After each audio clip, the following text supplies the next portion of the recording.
Built by horse players for horse players, AmWager is designed for speed, power, and ease of use. AmWager brings CAW-style tools to everyday horse players, including Dutching, ABC Ticket Maker, and Pro Percent, an advanced betting tool that lets you assign weighted percentages and build multiple structured wagers with a single click. Every month, AmWager turns the odds in your favor with 0% takeout on select tracks. These promos offer you up to $100 more for your winning bets and giving you value for your wagers not offered anywhere else. Rated 4.7 stars on Google with over 200 reviews, AmWager is trusted by horse players who expect more from their wagering platform. If you're looking for better tools and better value, you need AmWager. Void where prohibited. For terms and conditions, visit amwager.com. Must be 18 or older, 21 or older where applicable. Gambling problem? Please call 1-800-GAMBLER. In New York, call 1-877-8-HOPE-NY or text HOPE.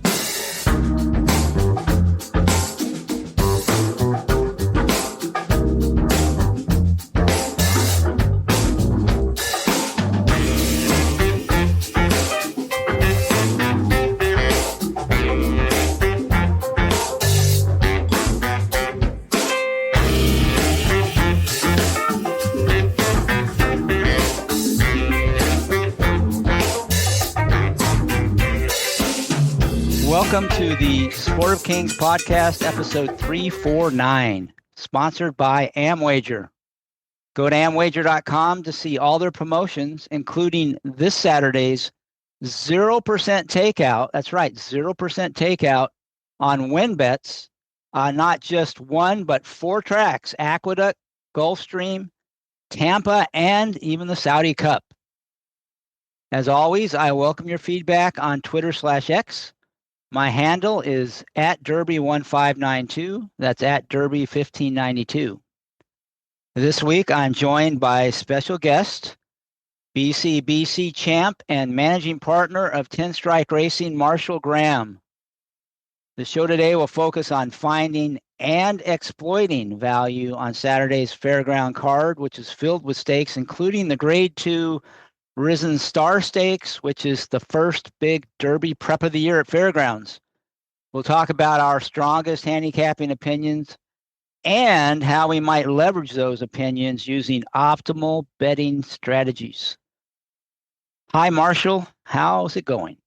Going well. Great to be looking at the fairgrounds. Great that the weather has broken really probably across the country and that we'll get a good weekend of racing everywhere. So excited about this card, and again, excited to have racing back. January was fairly bleak racing wise. Well, especially you who loves Oaklawn. They put that January break in, so you didn't have it worked out pretty well from a weather standpoint. But yeah, I guess that's the plan going forward. They're going to take some time off in the middle of the winter where the weather's worst. Is that kind of what the plan is long term for Oaklawn? Yeah, I think so. I think the horsemen want it because they want 4 days a week of racing. So I think that'll be good to get those 4 days. I tell you what, the Oaklawn has had full big fields and competitive racing. I think the downside of it is that January racing drives the casino business and the hotel at Oaklawn. And Oaklawn's one of these rare tracks where the racing itself, that racing product drives business to the casino and drives business to the hotel and drives business to Hot Springs.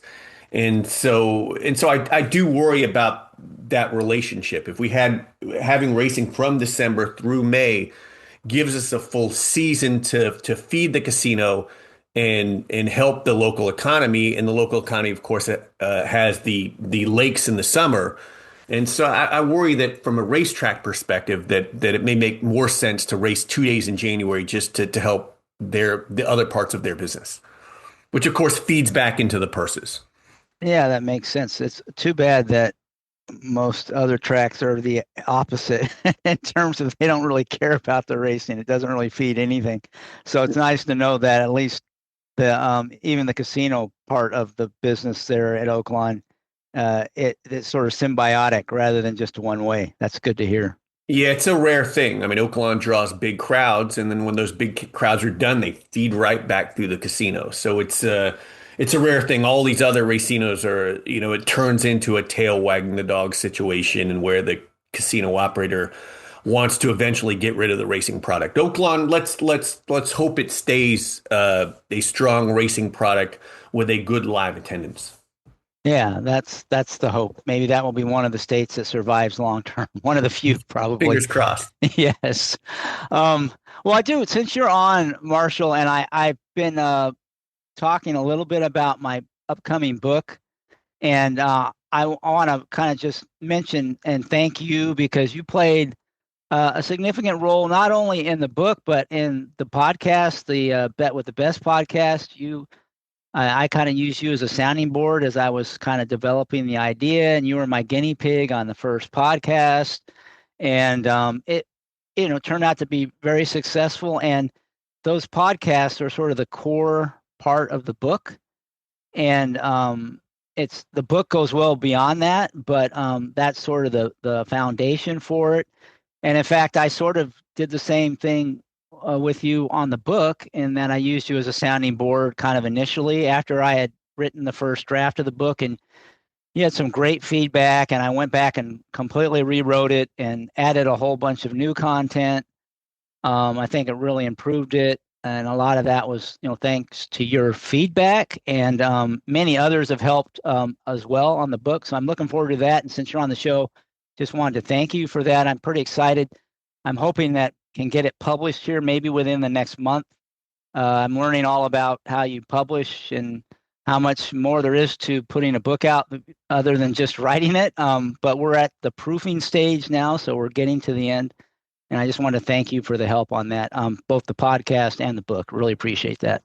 Well, I'm excited about the book, and I know for you it's been a long process. Basically, what are we, 9 to 9 months in, probably almost getting to up to a year to where you started writing the first draft, and so I'm really excited.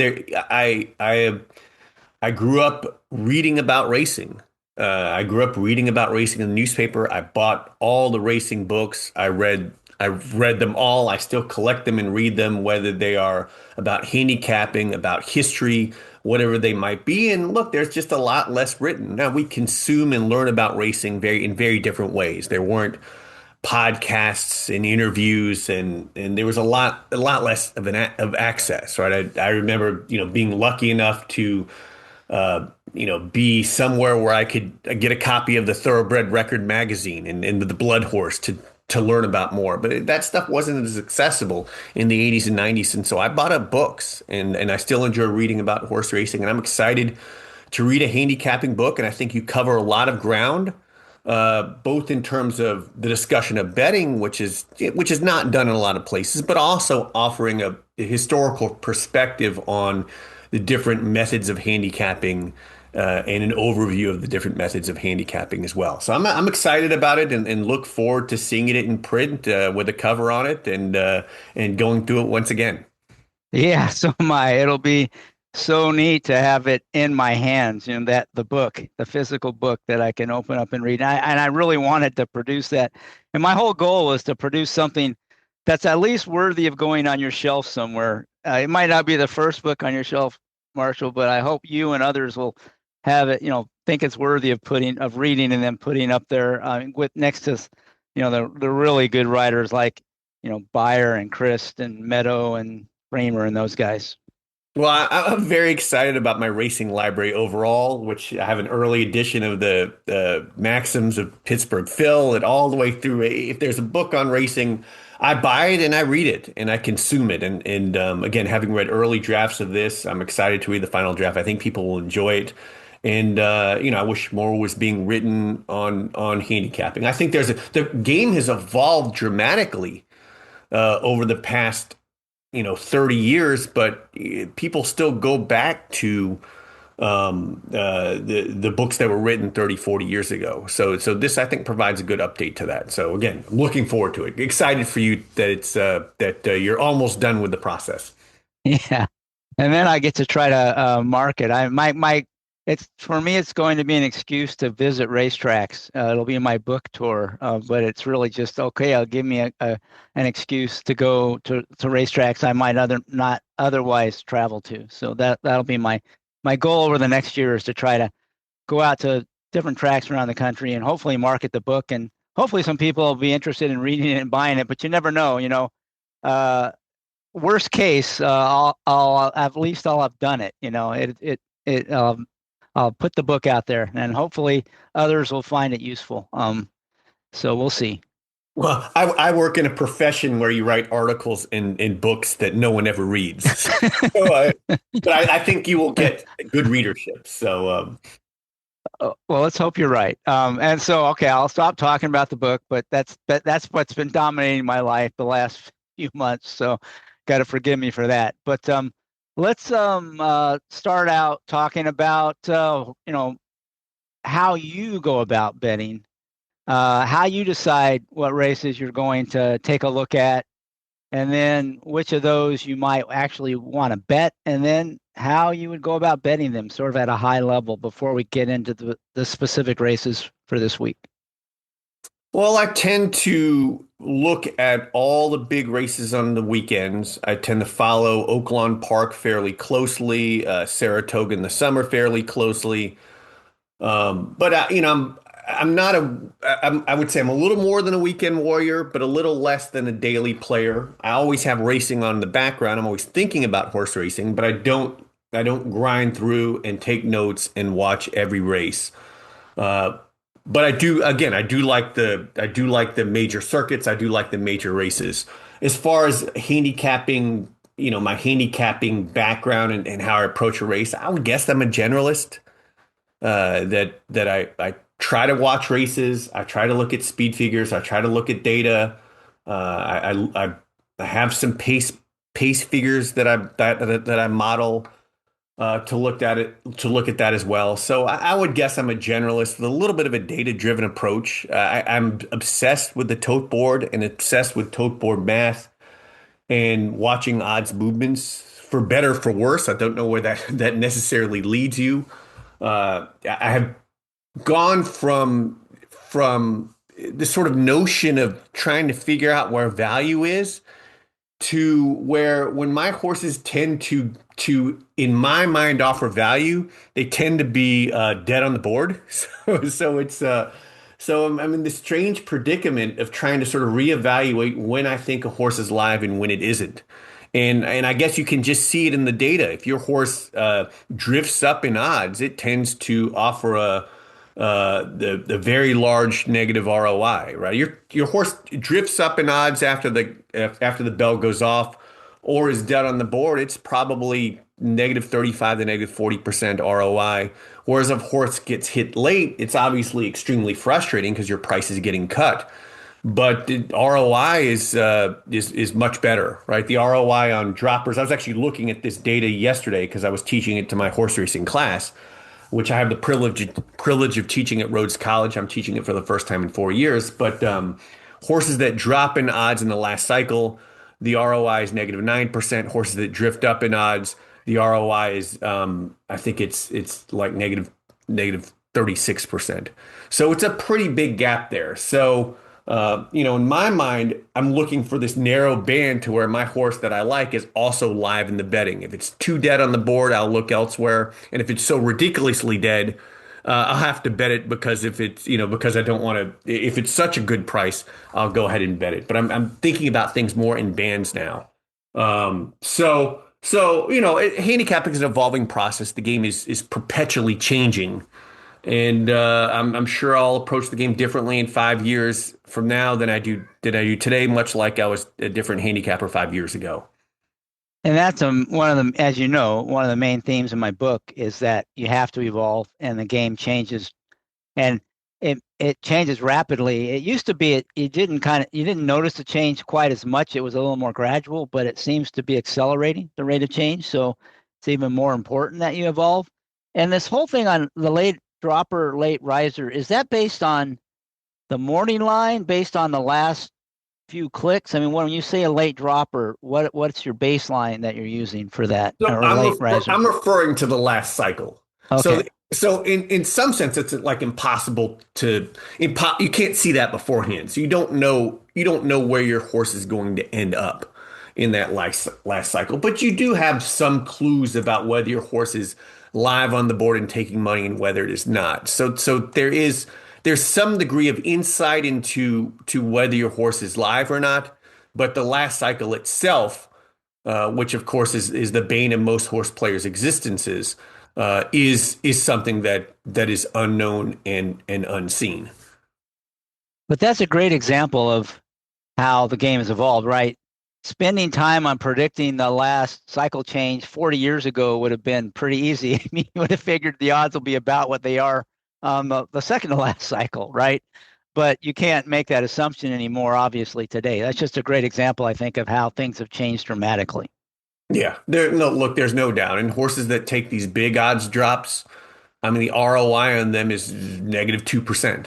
So, I mean, the data really shows that the money's moving towards the live horses, and that's, obviously money from the teams, money from professional players. All that is coming in the last second because we're trying to get the most accurate estimate of the price, and that's been maybe one of the biggest problems in racing is the fact that the price fluctuations make it harder to bet. And again, as frustrating as it is when the odds drop, it also means that your horse has a higher chance of winning. So it's a real catch-22. Yeah, and so I said I'd stop talking about the book, but I lied.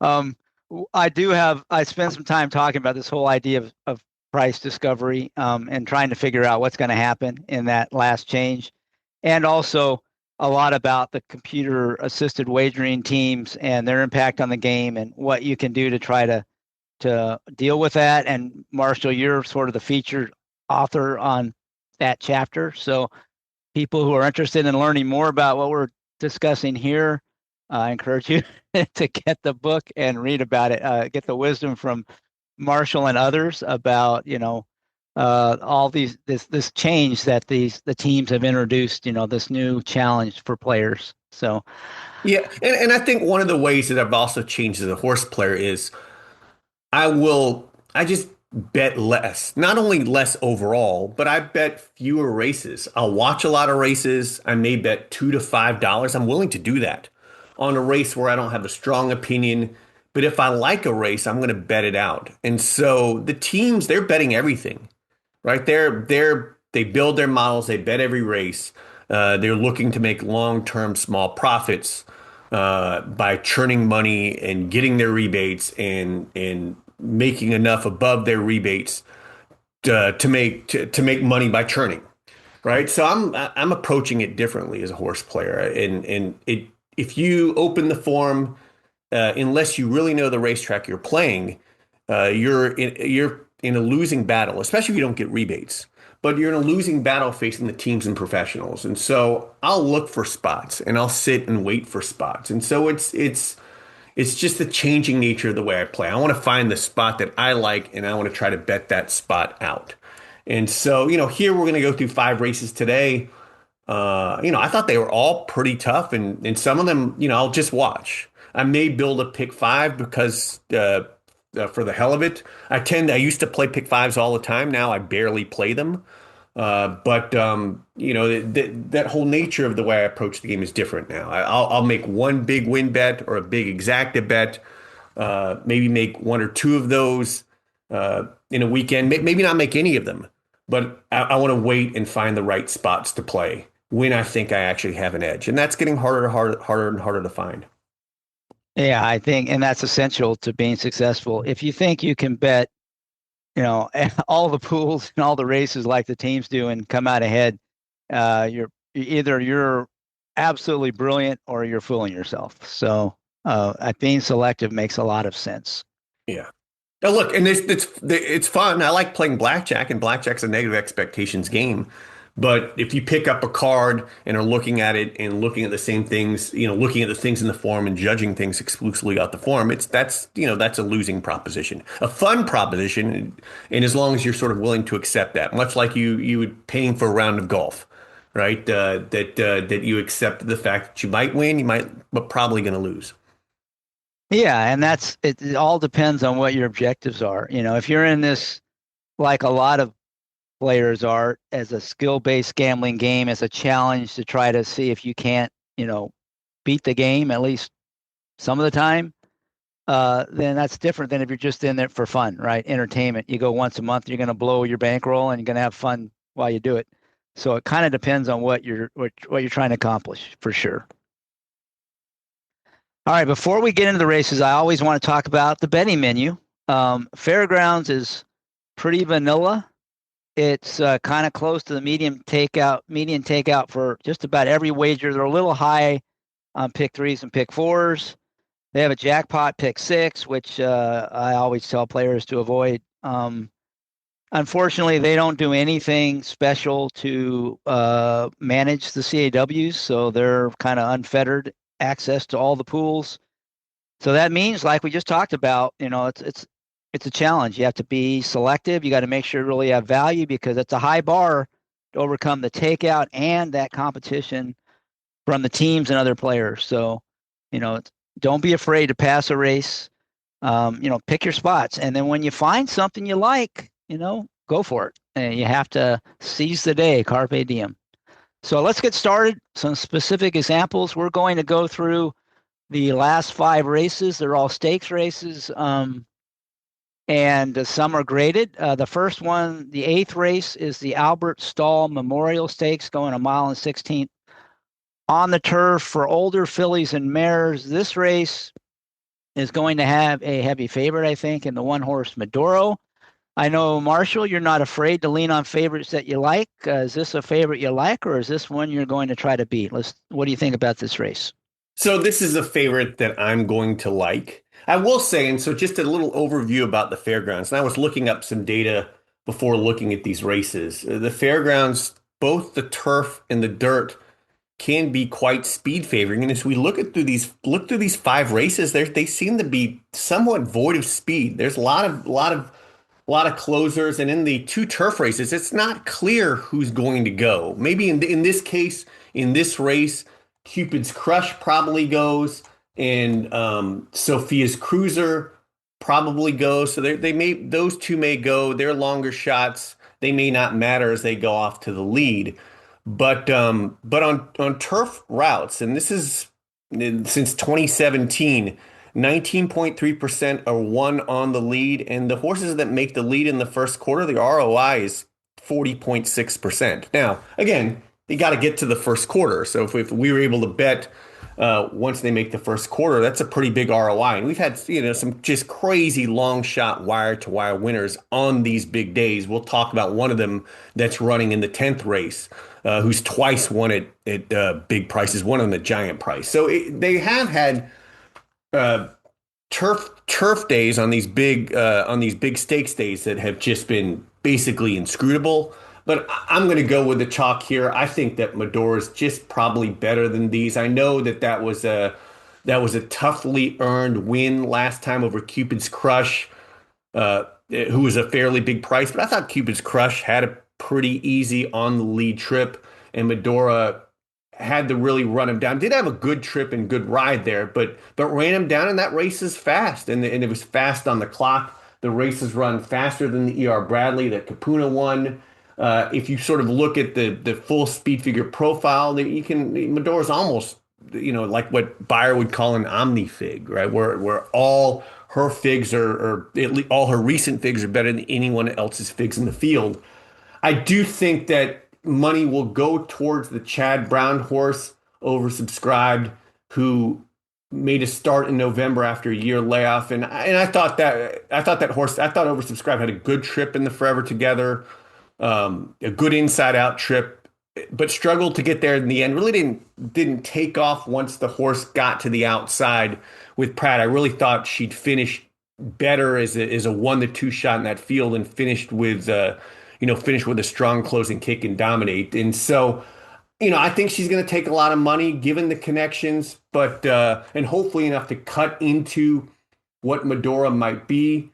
But I'm happy with even money in Medora. It's not a race I really plan to bet. I don't have any clever opinion. I like the favorite.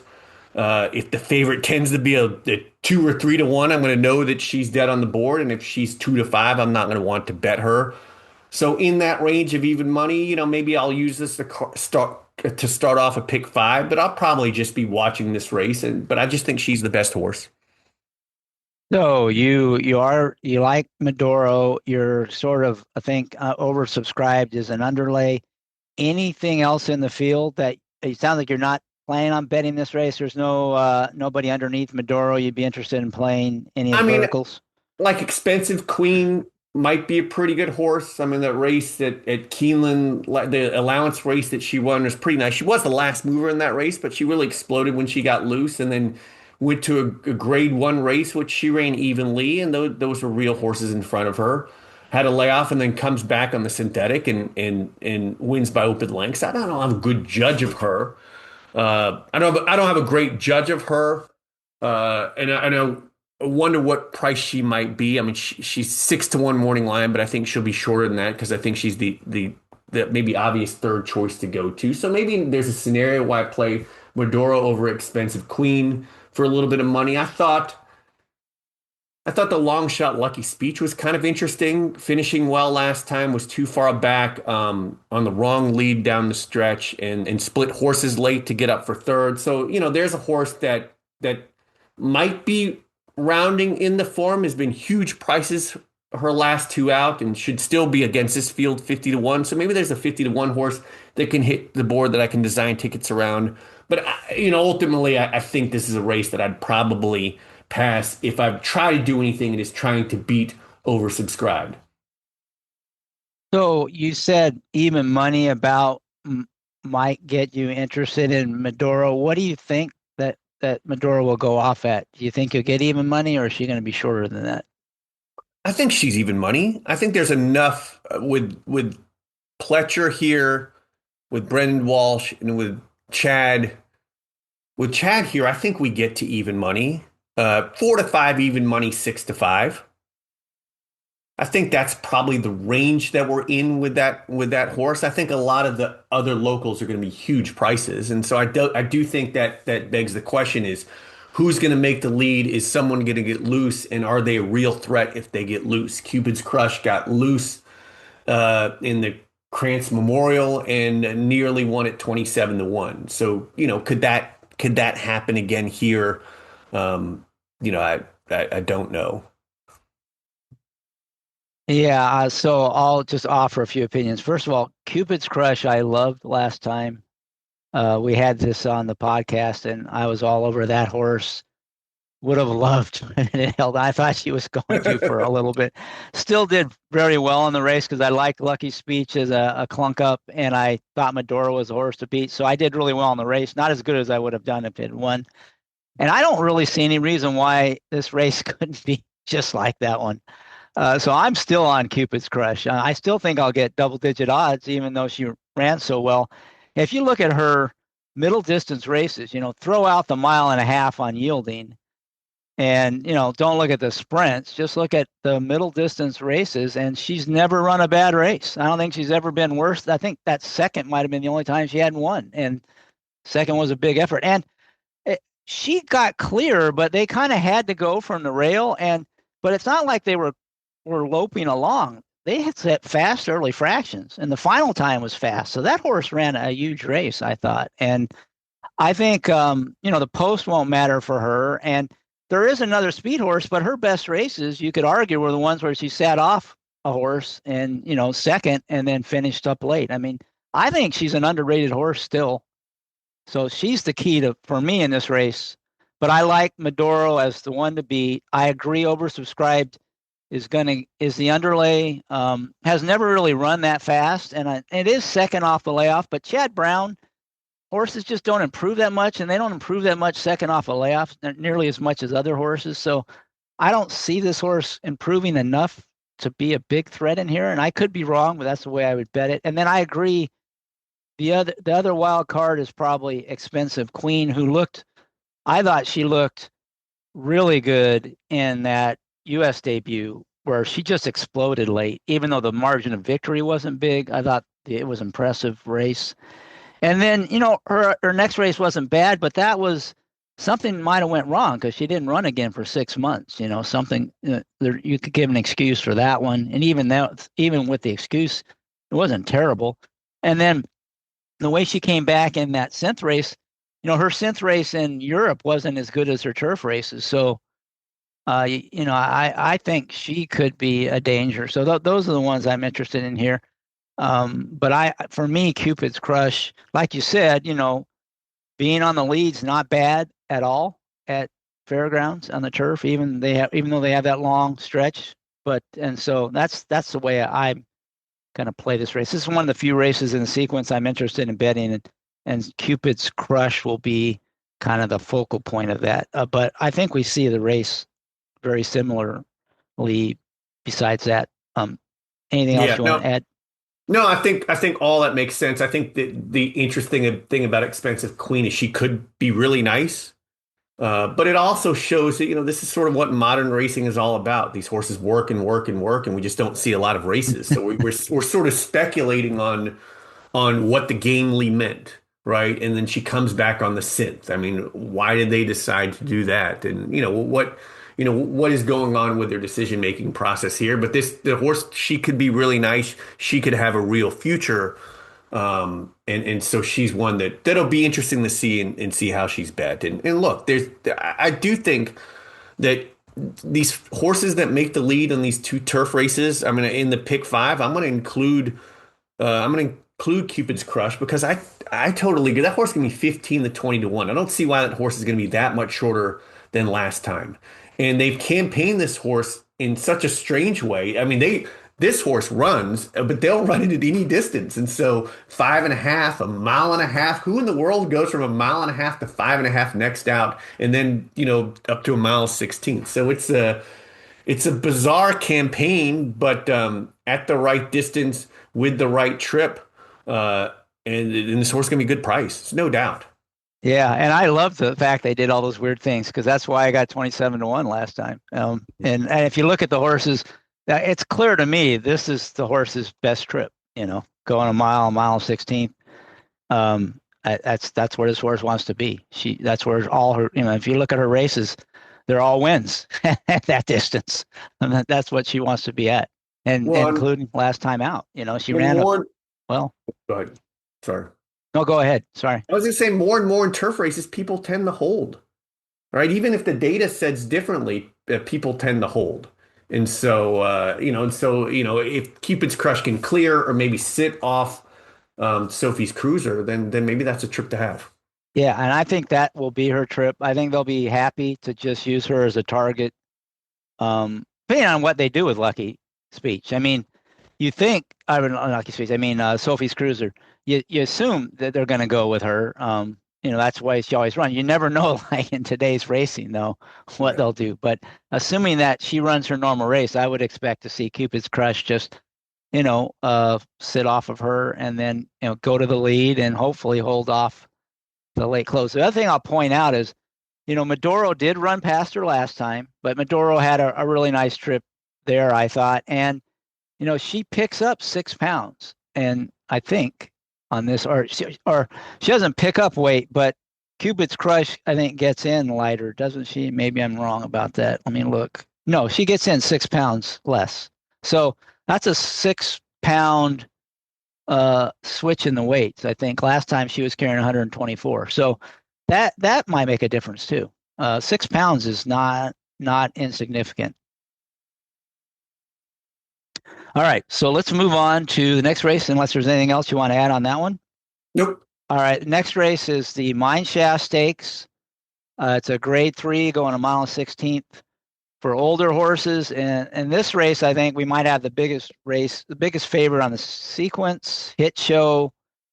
He won the Dubai World Cup last year. He's won a lot of races. He's 9 to 5 on the morning line, which seems pretty high. If he goes off at 9 to 5, he's probably a bet against. Probably means something. He'll probably be much shorter than that. What are you thinking here? Is this another one you're willing to lean on, or is this one you're going to go against the 6-horse Hit Show? So I'm against Hit Show. I'm obviously scared of him. It's interesting to look. He's 11 for 23 lifetime, and yet he's a horse that I have very little respect for. I don't think of him as kind of an elite horse. I think in part he's been campaigned well in spots that he can win, and then he's showed up at the right times at big prices to win races like the Dubai World Cup. And I thought he ran really well in the Clark last time. He's a horse that I have always betted against, and obviously been wrong a lot if he's won all of these all of these different races. But I'm going to be against him today. I don't trust him. I don't know that he's a good enough horse against the rest of his field to merit the short price that he's going to be, because he should be, based on his record and based on who he's faced and even based on these figures, he should be a short price. He should be 3 to 5. I do. I guess I want to go in a couple different directions. One horse that I would consider using, and probably if I were forced to make a selection, would be Accelerize, the Todd Pletcher horse breaking from the 2 hole that should get the lead and looks relatively loose on paper and could be an improving horse, right? One of these horses that missed a big part of his 3-year-old year, has now won a couple races in a row, including the Louisiana Stakes. The stakes are earlier. Went back to Florida, comes back here for this race, should be loose, and again ran that race was pretty fast, and so again I don't see why even though he sort of beat perpetual runner up just a touch. And didn't necessarily beat the greatest field. In this case, maybe it's just beating Hit Show that he has to do. So I worry about him from a pace perspective. There's some others that I like as well. I kind of like Stowaway. I don't know what trip he's going to get. Maybe he's going to be stalking from right off the pace. Maybe he's going to have too much to do at the end. I do think that he's a 7-year-old that's 2 for 17 life, right? So not exactly a horse that hasn't raced a lot and is coming off his best figure. So not a horse that you necessarily have a lot of faith in replicating that number. But I do think that Tenacious was actually quite a good race. I think there's every reason to believe that figure was legitimate, especially relative to the other races on the card. Sincero came back and won the four other than at Oaklawn on Saturday. The race that was designed for Sandman. Will Take It won the 5th season, so those horses were all behind Stowaway. Not This Boy ran a big number and could be a horse to watch out for in the future. And then Sir Greyland, who's run back twice, I think has twice been compromised with trips. And so, I think that race may be a live race to come out of. And so Stowaway is a horse at the right price around this morning line that I would organize some bets around. So Accelerize and Stowaway, the horses that I'm looking at, probably more organizing bets around Stowaway because I think I'm going to get a better price. So you're willing to take a shot against Hit Show, and he probably will be below odds on, I would think. Accelerize, you think could have a tactical edge, may clear early, so you respect him. And your big value play is Stowaway. One thing I'd mention about Stowaway is, most of his starts were with a different barn on scent. And then when he came to this new barn on dirt, he's been a completely different horse. So, and he's only had 5 starts. So that lifetime record, I think, is a little bit misleading. I don't know if he has any upside as a 7-year-old making his 5th start in a form cycle, but I think, he is genuinely, better go on dirt in this barn. He's been a very solid horse. Yeah. No, I mean, I was more referring to the fact he's 7 years old and only started 17 times, right? That's actually kind of shocking. Extremely lightly raced. Obviously, something went wrong. Something has gone wrong a lot of his career for him to have all this time off, but now he's racing consistently, and these races are good. I mean, MacMan, we finished second to at Keeneland, came back and won a restricted stakes at Oaklawn, and so these are decent horses. These are horses that fit at this level. Hit Show may just be better than all these, and Brad is great at finding these spots, these grade 3 listed type spots that he can, win races with horses that are just more talented. So that may be the case for Hit Show. Hit Show just may be a horse that, against this kind of field, he's going to clobber horses like these. But I'm going to take a shot at him. I'm not going to go crazy. I'm not going to spend real money trying to beat him. But, he'd be a horse that in a pick 5, I'd try to beat him. I'd probably leave him off pick 5 tickets, hoping to open things up and spend a little money trying to beat him in the win and exacta pools, but not go crazy. I don't want to lose a lot of money and then be beaten by Hit Show. Which makes sense. So there's a couple horses you did not mention that I just going to ask you about. The 5 horse Time to Win seems a lot like Accelerize. A kind of a late starter, been good from good connections, and he doesn't have the tactical edge that Accelerize has, but he seems like an improving type that could run well in here. What is it you just don't think there's value there, or something you don't like about him? I'm No, just I mean, curious. I think there's more of a chance that Accelerize is loose. Now, maybe that's the way it looks on paper. Who knows how these jockeys will necessarily react, and maybe everyone will see that and they'll go after him. But I think Accelerize is likely to get the best trip and be loose. Maybe Time to Win stalks him and then pounces and beats him. But uh, but I'm just going on the notion that based upon pace figures, based upon the pace projector, that Accelerize has the early speed and should be used early, and Johnny V will go. And given that they're likely to be bet fairly evenly, that's where I would tend to lean. But no, I have respect for both horses because both horses can't could be um, you know could be future stars, right? If you're looking for horses that have upside, those are the two to look to. Not Stowaway. I don't think Stowaway is suddenly going to become a grade 2 type animal. But those two are the two horses to look at. Time to Win and Accelerize. All right. So one thing I'll just to add to your skepticism around Hit Show, to me, this is sort of the quintessential prep race. This horse is the defending champion for the Dubai World Cup. Yeah, this is his prep for that $10 million race, which certainly is much more important to them than this race. And to add some fuel to that fire, in the DRF article, um, you hear the connection saying, I think maybe you want to have one more work. If he gets there, he gets there. But the goal is the Dubai World Cup. We don't have to win Saturday. You'd like to win, but the goal is Dubai. So when they're talking that way, and it looks on paper that that's true, you got to think, certainly his best effort wins this. Is his B effort, which is what you're likely to get, good enough to win? Maybe, maybe not. So it seems like he is worth taking a shot against. Yeah, no, I mean and look, they may ride him such. They may ride him well off the pace and make one run. And so it seems like Flo, especially nowadays, rides either two ways. Either he's on the lead or rides cold from last. And if they do that, then maybe he doesn't get there. So that's what pushed me towards the horse on the early lead. And I gave you the numbers for turf. For the 2046 route races run at the fairgrounds, 28.2% were won by horses on the lead after the first quarter, with a 65% ROI. So trying to find that horse to get us to the first quarter.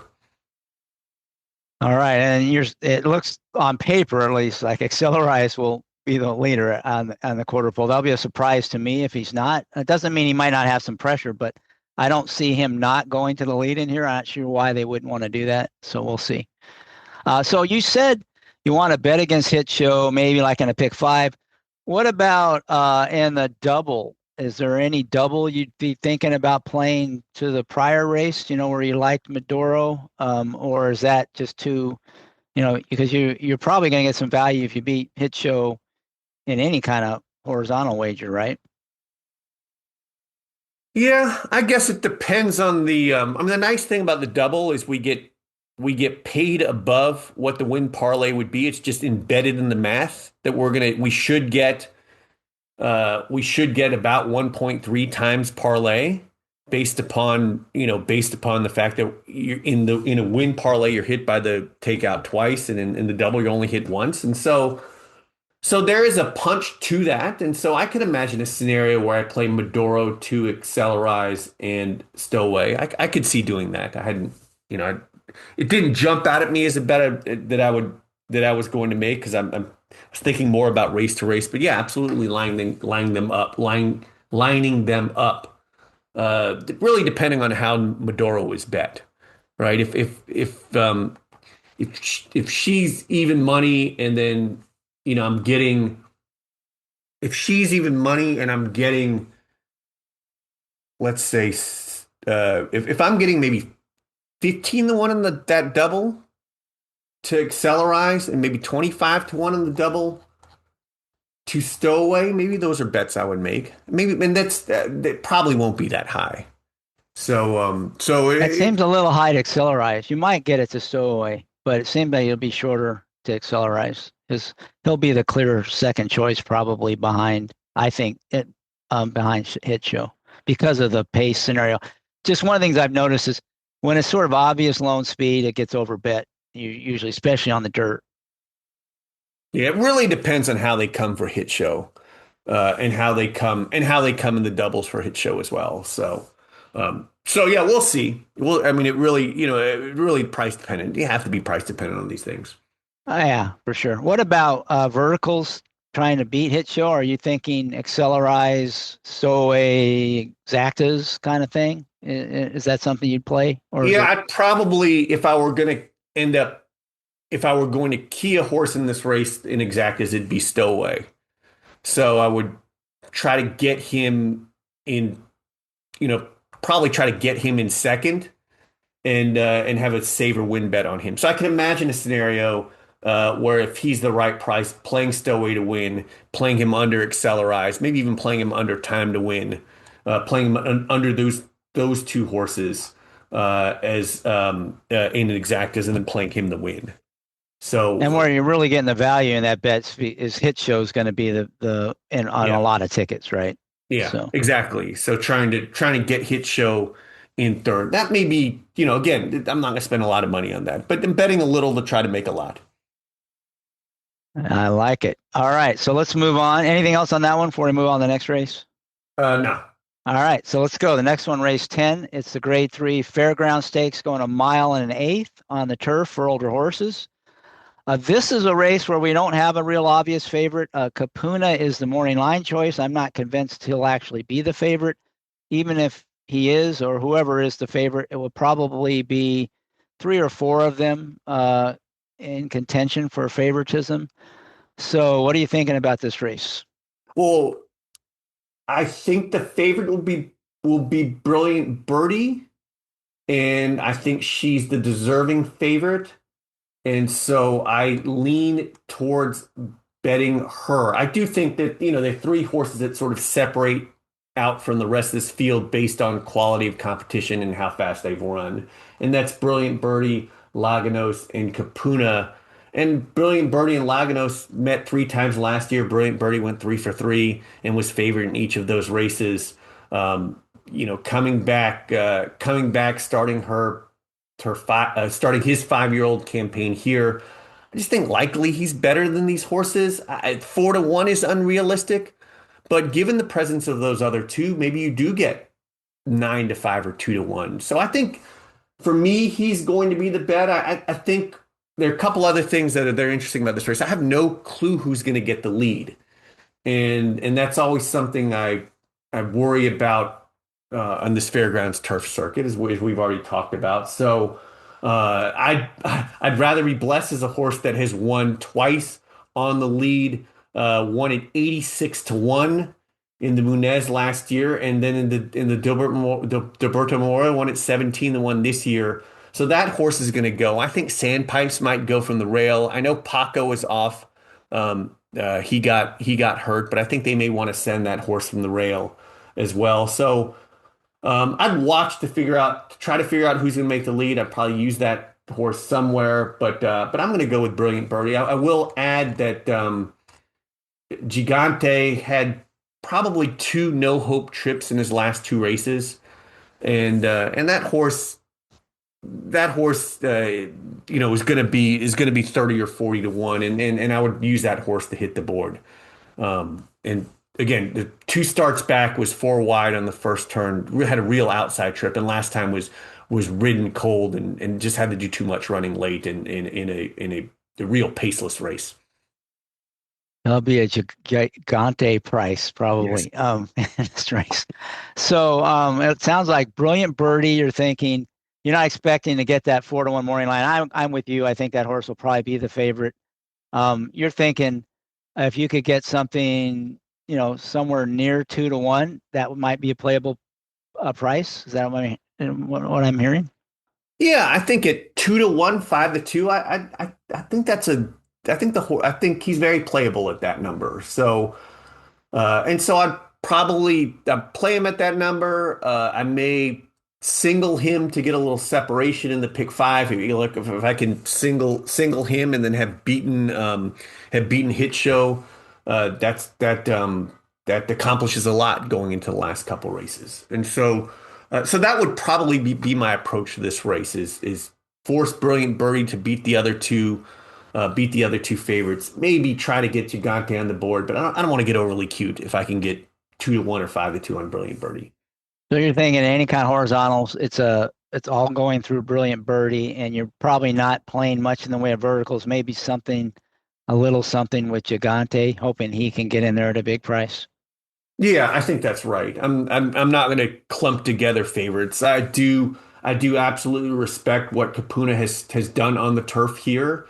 They claimed the horse and the horse has turf breeding and is really it was a nice horse on dirt already and is proven to be maybe even more capable on turf. So I have utmost respect for that horse and but look, this is a decent sized field. And I do think that we could get a decent price on Brilliant Birdie. So that's the direction I'm going to go. He's not going to be third. He's not going to be third choice. He's going to be favored. Yeah, I agree. I agree, and that Brilliant Birdie is the one to beat. This isn't what I would call the quintessential prep race, but I do think this is sort of a prep. They're thinking bigger races down the road with this horse, and in particular at Keeneland coming up here in the spring meet. And again, this is quoting the trainer in DRF, and I don't think looking at what trainers say is a great way to handicap, but on these horses coming off layoffs and these stakes races, it's worth kind of listening, I think. And in this case, this is Cherie DeVaux saying this race is because of the calendar. He's ready, and I expect him to run well, but we did want to run here so we can get a prep race for Keeneland. So they're saying this is a prep. It probably is. He's not going to be fully cranked up. That doesn't mean he can't win. But again, is a B effort good enough to win? Probably. But I think Capuna is the kind of horse that won't get respect because it was a claim. And I think its turf races have been really good, especially that last one. I didn't think it had the greatest of trips, but it was much the best. So I don't see anybody turning the tables on him that came out of that race. And that's pretty much the rest of the field, other than Brilliant Birdie and one other horse, which you haven't mentioned. I'm curious what you think about him, and that's the 6 Matador, which to me is kind of that classic, developing 4-year-old turf router. And usually the turf routers, their 4-year-old season is kind of analogous to the 3-year-old season for the dirt horses. A lot of times they develop later. This horse has run really well, I thought, in all his turf races. And even when he lost to Churchill, I didn't think he had much of a trip there. So, he's coming in good form. He seems like the big threat. He and Capuna, I think, are the threats to Brilliant Birdie. And, one of those two might be a decent price. Matador 6-1 in the morning line. I don't know if you'll get that, but, you might, given the options. What do you think of that horse, the 6? Yeah, I watched that last race and I thought it was visually impressive. And some of these races, it's 3-year-old only races. Their figures can be lower. I mean, it just is sort of the nature. You see these horses as they turn forward, they don't suddenly get faster, but the races get faster. So it's excusable that this horse is weaker on numbers. Again, I have respect for that horse. I just think that I'm going to go with the more proven commodity at a shorter price, but not all that much shorter. I mean, Montador probably 4 or 5-1. I'm going to make that horse prove that it's better than these. Yeah, it's an interesting point you make about the turf racing because there's so few races and the pace is such a big part of the final time. a lot of these figures are just projections off of the other horses in the races. And like you said, the 3-year-olds are all slower than the older horses, so they're gonna, unless some horse just wins by 20 lengths or something, they're not going to get a big figure in those 3-year-old races. And then, like you said, they go into the older horses, and all of a sudden they're running 2 or 3 points faster. It's not because all of a sudden they're 2 or 3 points faster. So I think that's a good point to make. Although I do think the 3-year-olds tend to, not be as far along relative to their older horses and the turf racing as they are in the dirt at near the end of the year. I think they get better a little bit later. They tend to mature a little bit later. But that's a good point. You're right. Maybe you got to wait for Matador to prove it. I don't know. I just have a feeling he'll be at least 3 times the price of Brilliant Birdie, but we'll see. And at that, at that 3 times the price, I think there's more value in Matador than Brilliant Birdie, just because I think this you're not going to get the fully cranked version of Brilliant Birdie in here. But we'll see. I'm not real convinced about what the odds are going to be. I do think Kapuna is going to float up above that 3-1, and I think he'll be some value. I don't think he gets the respect he should. I don't think he would beat Brilliant Birdie on his best, but I don't know if we'll get the best of him. So it's always about price, right? Yeah, well, look, I thought Kapuna was easily the best horse in the CR Bradley. Had a wide trip, but was covered, and then I thought he was clearly the best. So I definitely would have him ahead of Laganos. And you're right, he may get ignored, but it is $100,000 claim, and this is a horse that was like this horse is very good on dirt. So this horse is a talented horse that has been good on both surfaces. I'm just impressed that they made this leap of faith, spent all sorts of money on a 6-year-old at the time, and then threw it on the turf, and it have been in some ways the horse really even moved forward. And I don't. It's as far as being a prep race, I worry a little bit more about that on dirt than I do turf. Just the way that turf races are run. Often, some of these turf races are run where the horses are really only really exerting themselves for 3 furlongs, and so I'm much more concerned about the prep factor, in the last race for Hit Show than I am for Brilliant Birdie. But again, it is something that's worth noting, and on the flip side, maybe that also helps our price. So we'll see what happens. Yeah. On turf, it's more on the preps, what the riders approach to the race. Like they're less likely to take chances when they're in traffic or they're trying to find a hole. They're more likely to park out wide to stay out of trouble. That's the kind of stuff, as opposed to fitness, that I think can come into play, because that could make a big difference in a turf race. It costs you half a length or two. That's the difference between first and fourth place in a lot of turf races. So that's kind of more what I'm thinking. They're not going to take any chances. This isn't the objective. Don't do anything silly or dangerous. We will live to fight another day, kind of thing. Well, and look, maybe there's some evidence that given that this horse was 6-1 last year in this spot and finished eighth. But in my mind, he's coming out of a grade 1 race where he ran third with real horses around him, and then I always cross off that the races at Kentucky Downs is sort of meaningless. And so you go back to this summer where he was always well placed. And so it is going to be interesting to see what Brian Hernandez does, right? Is this horse going to be positioned well, or is he going to ride him way back and make one late run? I think if this horse is in a good spot, draws inside, is sitting third, fourth, fifth. This horse is going to have the run and win the race. So we'll see. Yeah, it's the best horse. But you do look back at how they started the campaign last year at Fairgrounds, right? Look at that race. Similar horses. I could see a similar performance here, and then comes back and wins the next out. So I mean, just look at that March race at the Fairgrounds last year, and that gave me pause on that horse.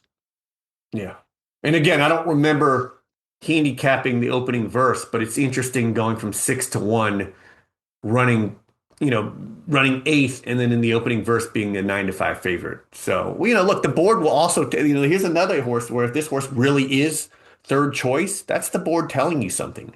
So, so there's a number to where if this horse is 4 or 5 to 1, I don't think he's a bet.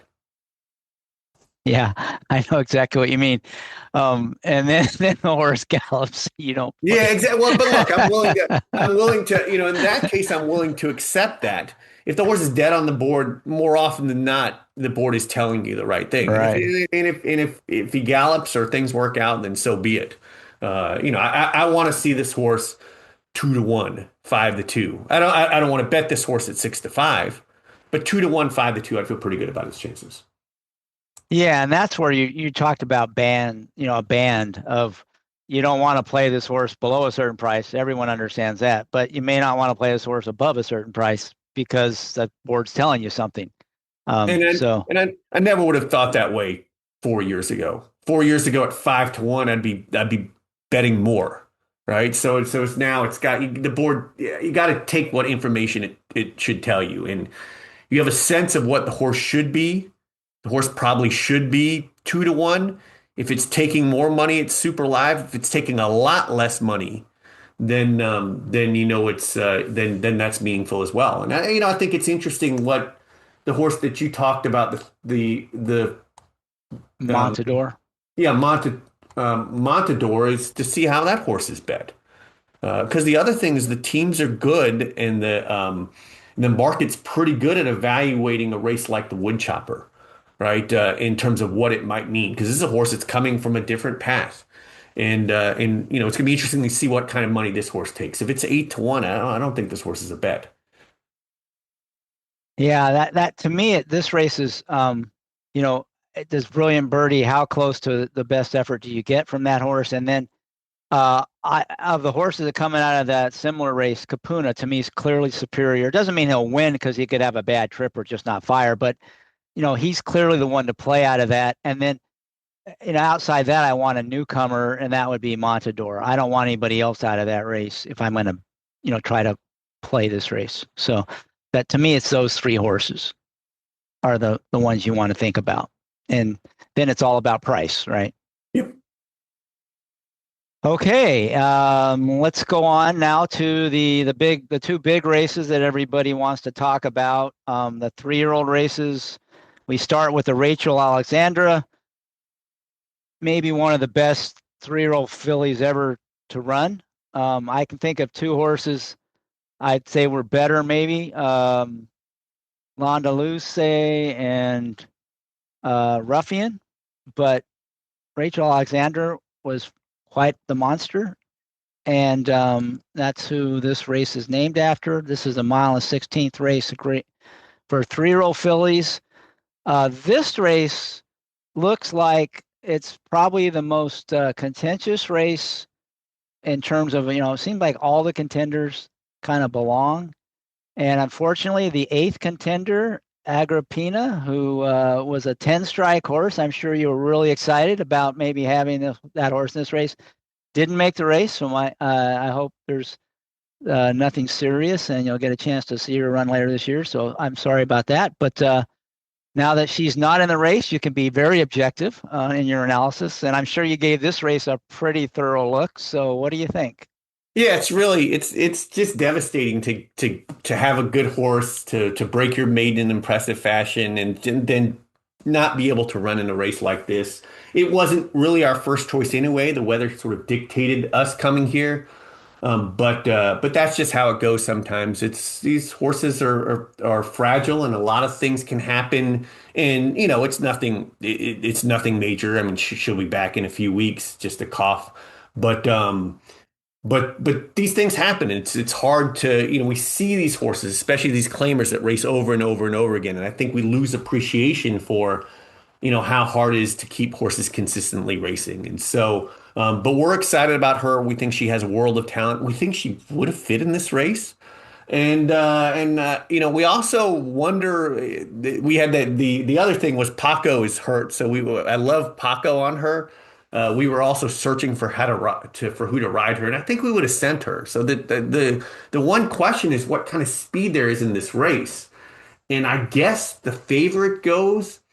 And I agree with you that it's a contentious race, but I do wonder if they're really going to bet out this Bella Ballerina.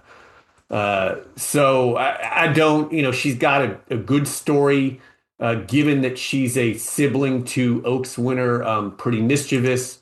Her last race, the Goldenrod, which is, major 2-year-old race that she won, it looks on paper really impressive, just given that she broke from the 10 hole, but it wasn't that fast figure wise. So she's fairly ordinary figure wise, compared to the rest of the field. She's a little faster, but it's not it's not something that where she dominates. And while she did break from the 10 hole, I mean, she did get a great trip, was able to get right to an outside stalking position, and was able to hold off the closers. So, I think she's a favorite that I'm going to try to take a stab against. Uh, it's a race that doesn't have a lot of speed on paper, but it's also a race that, given that the Silver Bullet Day was run with no pace, maybe the jockeys flip here and it's run with a lot of pace. The jockeys read the racing form too, and sometimes these things they have this yo-yo effect. The last time the prep was too slow, so this time the prep is too fast, and it seems to be more and more in recent years that these preps have been dominated by either the races run ridiculously slow or the races run very ridiculously fast, and there's very little in between honest pace. So, I don't know what that means for handicapping the race. It makes it a lot more tricky to handicap. I am going to focus my betting on Dancing in Old Town. I'm taking a reach here. He's going to be a good price. I'm going to try to get him on the board, make some win bets, bet some multi-race wagers through him. I thought, I thought in the last race he was closing into a really fast pace, really slow pace, and I thought the Silver Bullet Day was almost one of those, where that it was almost a cross off given the way it was run with such a slow pace, and she was finishing really well and finishing really wide, really well, much faster than the rest of the field. Um, on the pace numbers I looked at, I thought her finish was much faster than the rest of the field. And so, and that race represented an improvement from her 2-year-old form. In her October 26th, her second 2-year-old race, I thought she ran a big second with a treble trip. She started her move later than the winner, and the winner, Just Sing, is in this race and is a good horse. And Just Sing had a good trip, was loose in last place, and then moved before, went by Dancing in Old Town, who made the second move. And I have, Loose on the Lead is obviously a great trip, but I have Loose in Last is an underrated trip. And then Search Party was third in that race, won the Martha Washington last weekend in Oaklawn Park for Mark Casse. So I'm, again, little leap of faith. The horse is a maiden. The horse should get ignored in the betting. It is a horse that will improve with distance. Tap it out of a street cry mare. DeSormo thought enough that these connections, they had the sibling Street Mo that turned out to be nothing, but then they went and bought this horse as well. So, again, I'm taking a stab here, but I think this is an interesting horse at a price. And we've seen the Sormo win races at big numbers. So you like Dancing in Old Town? That's your value play. Is this a win bet? Are you going to try to play any verticals in here? If so, who are you thinking about using to go with Dancing in Old Town? So I'm going to play Dancing in Old Town the win, and I'm going to play him in exactas under Just Singing, under Bella Ballerina, and maybe a little bit under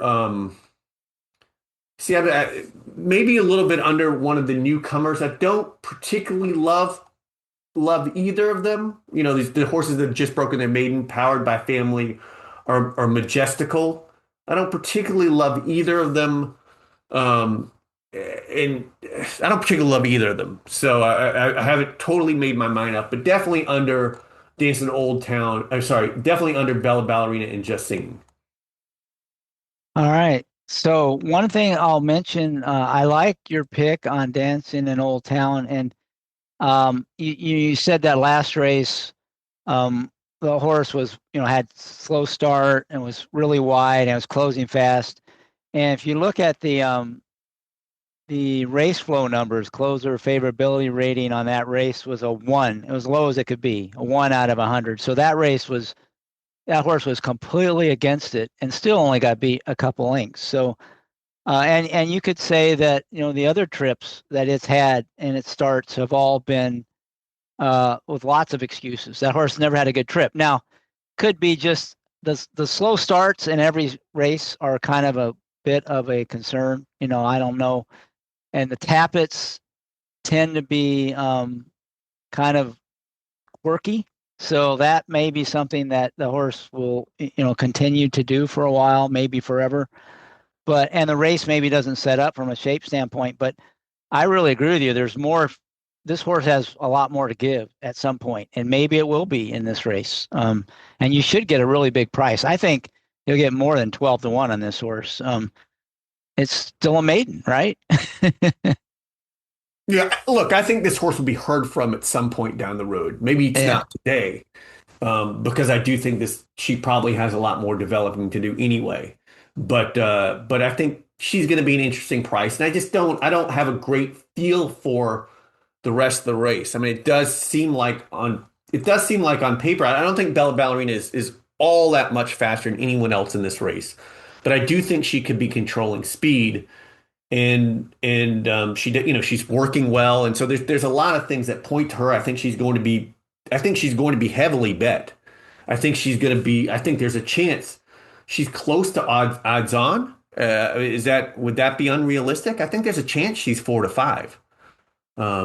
So Yeah, they tend to overbet, and the teams love these horses that look like they could be loose on the lead. But I mean, it's a little trickier in these races where they're all lightly raced. You don't really know the running styles of the horses and preferred style. And like you said, the jockeys read the form. So I don't know. I'm not sure about that. I think it'll be the favorite. I'm just not sure how. And there's a lot of other horses, things to like about them, right? So I don't know. yeah, it just tends to be that from a betting market standpoint, we make and change our decisions very quickly about 3-year-olds. And she just has the feel of one right now that will take a lot of money in this race. And look, if she wins this race and she gets loose on the lead, I think she's going to really be overbet next time. But this is a really wait and see approach because I don't love anyone. Nothing else jumps off the page to me as a horse that I would feel great about betting to beat her. I think there are a lot of other horses that have real question marks here, and I don't know that she doesn't get the perfect trip. So she's, right now the fastest horse in the race. She has, she's a stakes winner, and and she draws well, and she's going to have a good trip. So, and I don't there's nothing that jumps out to me. Certainly, let's hope there's something that jumps out to you in this race that makes this more bettable. No, I kind of say it the same way you did. I kind of like Dancing Old Town. I think Just Singing is I don't at 7-2. I'm not that interested, but she was only beaten a length by Bella Ballerina last time, and man, that horse was flying late and galloped out like a monster. So I think that's another horse that may have better races in it, but it may just be against it a little bit from a pace standpoint in here. In all of its races, it's been pretty far back. I don't understand the ride at all last time, and I do kind of think Johnny V from the rail is probably going to try to be more forward than this horse has ever been. That could work out well. You never know what that means. They're so lightly raced that might just be exactly what this horse wants. It's by Justify. You think it might have some natural speed. So that horse I'm kind of interested in. I wouldn't be shocked if that horse ran a monster race in here. But I wish it were going to be a bigger price. But I've been pretty impressed by that horse's last 2 races. So that's the only one you hadn't really mentioned too much. That I'm probably higher on that one than you are. Well, I mean, I had of the 2 horses I would use in my exacta with over Dancing in Old Town. That it's Just Singing and it's Bella Ballerina. I agree Yeah. with you. I also think the jockey switch is going to be helpful because I do think like this horse broke its maiden going from last to first. And I think that when you do that, a jockey's tendency will be, hey, this is how this horse runs, and that almost never wins route races. And so I think that led him to maybe make the decision next time is, hey, I'm going to pull back and make one big run. But, I foresee Johnny V being a lot closer with this horse. Maybe this horse needs to start. I mean, who knows? It's not. I have a hard time leaning heavily on it because I think it's going to be the second choice here, depending on how they bet Cherie's horse. And I'm not, again, in this field, I don't want to take that short of a price um, on just singing. Yeah, I just have I think I've mentioned this a couple of recent podcasts. When you get a horse coming out of a race where like the favorite Bella Ballerina and you get the other horse that just got beat by that horse, it tends to get under bet. And they're all looking for the other horses, the new horses that haven't lost to Bella Ballerina in the last race. And that's why sometimes you get a better price than you think. So we'll see. That's kind of what I'm thinking. Maybe everyone's going to want to go for the sexy new thing that hasn't been finished behind Bella Ballerina yet. And, that horse will get some money. But I mean, like, Dancing in Old Town was trounced by Just Singing, right? The one we were both thinking might be value. Just Singing smoked that horse, right? So I would argue that Just Singing made the earlier move and Dancing in Old Town again started the move later and had some trouble early. So it's 3 1/4 lengths, maybe almost certainly Just Singing was the better horse, but Trounce is a little bit okay, extreme. all right. Well, I'll take it. But what I was saying is, I mean that horse. They had similar trips, but I think what you mentioned on that race was and even its last race, this horse has an explosive move, right? It's not a grinding type, and usually those horses are pretty handy. If they can just if they don't necessarily break alertly, but they certainly could be positioned earlier in the race and without taking starch out of the kick. I don't think so. We'll see. Anyway, I think I'm higher on Just Singing than you are. That's probably the big difference in here. But I agree with you. Dancing in Old Town is the one I'm interested in value, and I have a feeling Just Singing won't be playable. I'm just kind of hoping maybe they go for some of the other newcomers, like the Cherie DeVoe horse, even Love Your Neighbor. I guess I'm really not a newcomer, but that Majestical coming off a big maiden score, maybe that's the another horse that might be attractive to people looking for an alternative to the favorite. That's all. Yeah, I know exactly. I don't know what to make of those two horses, especially Cherie's horse that has another one of those trips. Had another one of those trips from well off the pace and an off the turf race. I don't. In the mud.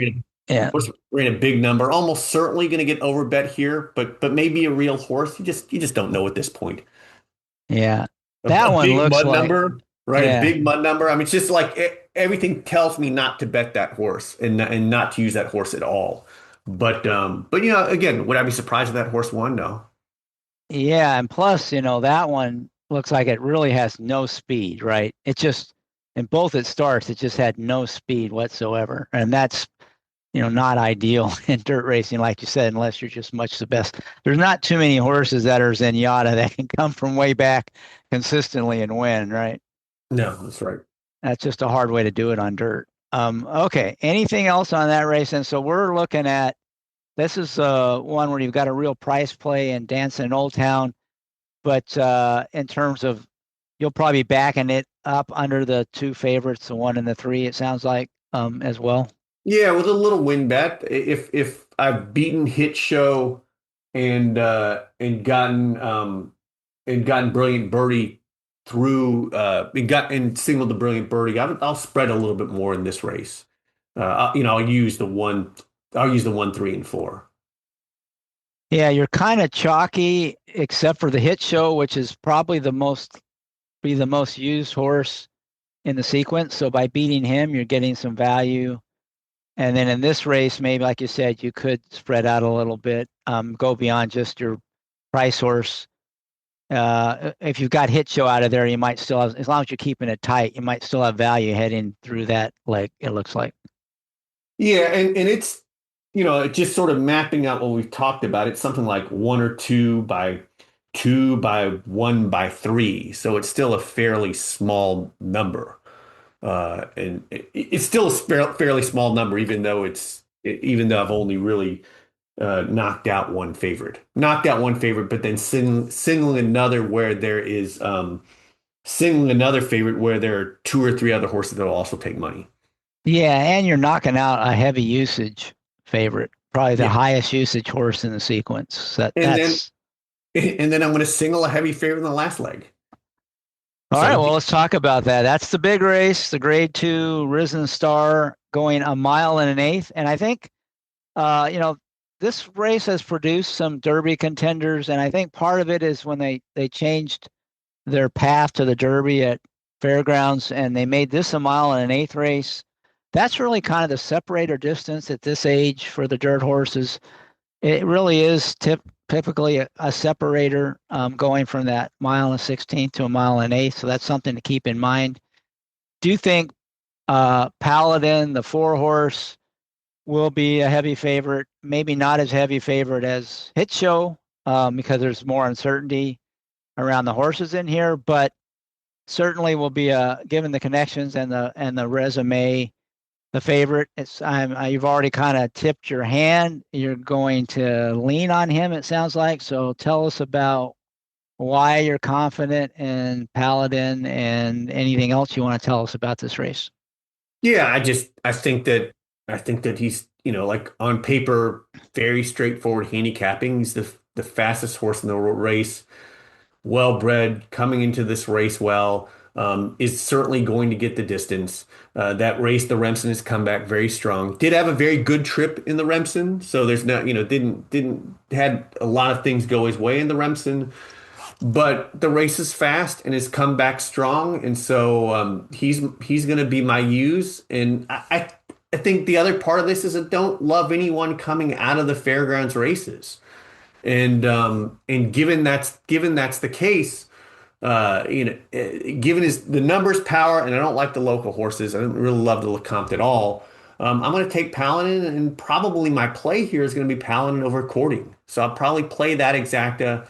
I thought Courting ran well, quite a bit back from Paladin finishing fourth, but like I already said, the Remsen was strong. This horse made a pretty strong middle move wide, then stalled out a little bit, but then came on again. A horse that kind of just grinds away. And this mile and eighth, these horses going a mile and eighth in February. This is a big ask for these horses. And Courting and Paladin have already proved that the distance is on their side. Given they did this as 2-year-olds, and they're both really well bred to do this. They're trained by trainers who can get horses to go this far this early in the year. So I'm going to go with Paladin over Courting. I'll play that exacta, and if that exacta is, I don't expect it to be much, but it's exacta that I'm looking forward to playing. Yeah, so you're like that. You're like the Remsen. Breeding Courting is about as good a breeding as you could have Yeah. by curling out of Comforting, who's by Bernardini. That horse is bred to go to be the Belmont winner. That's your Belmont horse right there. Yeah, could be. Could be. Uh, Both of these could be Belmont horses. I was dubious when the fairgrounds made this change because I thought it would be a race that is just going to, that there's sequence now with the Risen Star being a mile and eighth, and with the is it the Derby being their Derby being a mile and 3/16, so they would just appeal to grinders.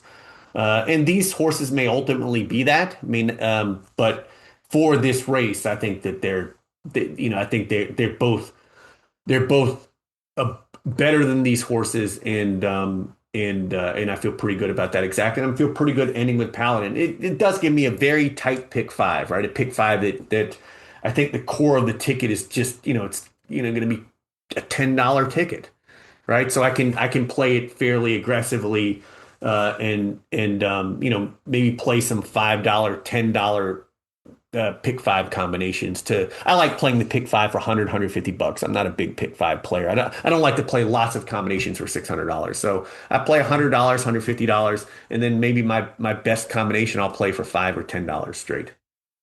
Yeah, and your biggest opinion in that sequence is beating hit show. I mean, that's what unlocks the value Yeah, because you're and kind the of other chalky outside that, but you can be because of the, probably, at least more than half the tickets are going to be going through hit show, probably significantly more than that. So, well, the other part of it is you can be chalky on smaller tickets, right? So right, right, right, by having Brilliant Birdie, by signaling that horse, that horse will only be on, 30 if the horse is 2 to 1 will be on what a third of the tickets on 30% of the tickets. So you're knocking out 70%. So just in terms of combinations.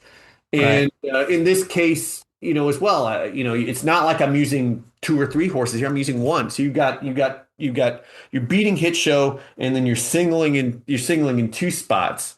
And then I'm not really spreading that much more in the other spot. So the ticket's tight. And as long as the ticket is tight, there's nothing wrong with using horses that you think are favorites. Are going to be hard to beat. Yeah. Now, if you had hit show, then I think you'd need another separator in there to make it worth playing. But with him out, I think the ticket you're talking about makes a lot of sense. Um, so because I think that's your separator, beating him. So, Yeah, and that's then the other probably. ones, you're still building some equity in other legs too, but that's the big equity builder is beating hit show.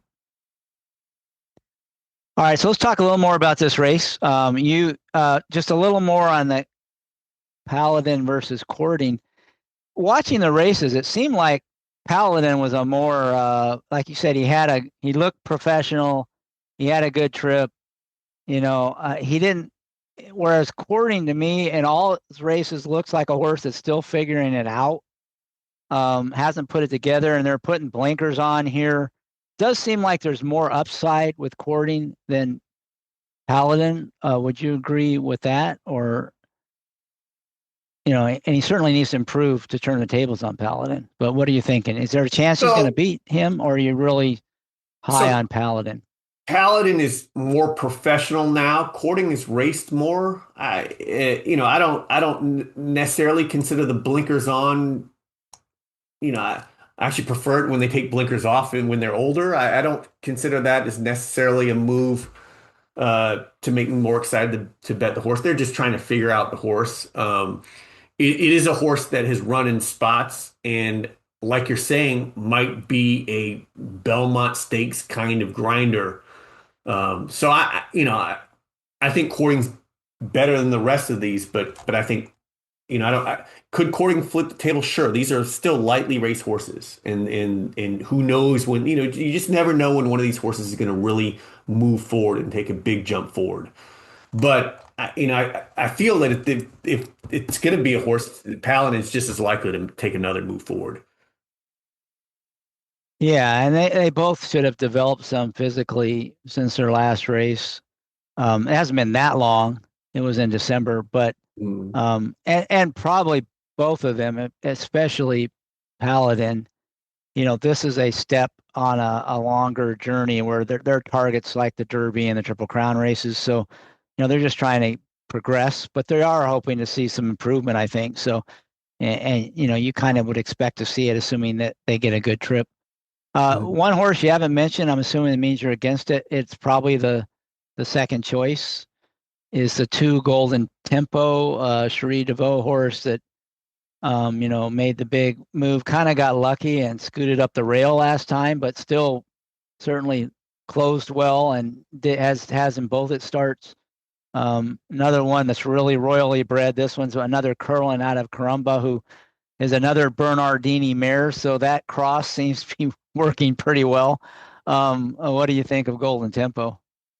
Yeah, again, I know that these kind of trips have won fairgrounds races like this in the past, but again, I'm against this horse. I don't like one run horses in I don't like one run horses in route races, much less races in a mile and eighth that are likely to be run I don't think that they're going to fly early in this race.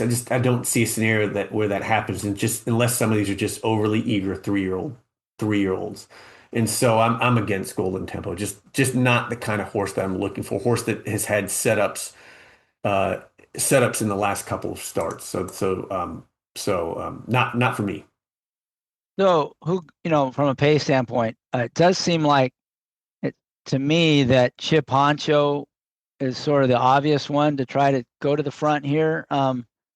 Would you agree with that? Do Yes. you think he's a threat at all to go wire to wire? Not really, because I think Paladin will be laying pretty close.